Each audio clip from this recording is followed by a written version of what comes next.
And we are not prepared for global shocks. Pansin nyo, walang ginawa ang Pilipinas sa tariff restrictions. May narinig ba kayo na ginawa natin? Wala. May narinig ba kayo na preparation natin sa effect ng Iran and Israel conflict? Hindi daw siya makialam. Ayaw niya makialam. Bahala na daw ang OFW. Napakalaki ang kailangan natin gawin. Ayun ninyong itudlo si Inday Sara ha. Kisa ganito ganina sige itudlo ay muha ng mama na, uy, ma'am, excuse me, mamana nato ni tanan. Ako lang kada yung Pilipino, ma'am.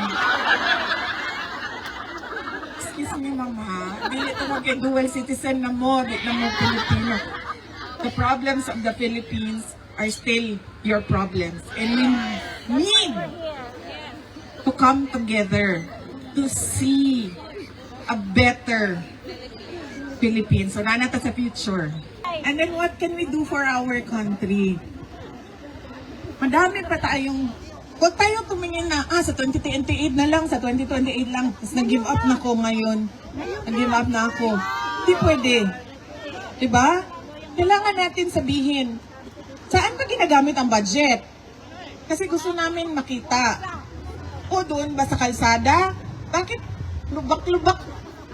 Pangit ng pagkasemento ng kalsada. There must be something wrong. Sementado ang kalsada pero makuhaan ang buntis. We are not prepared for climate change. We are not prepared for war. We are not prepared for global shocks. Because there is no plan at all. There is no vision at all. I've been a member of the cabinet. And there was no direction at all.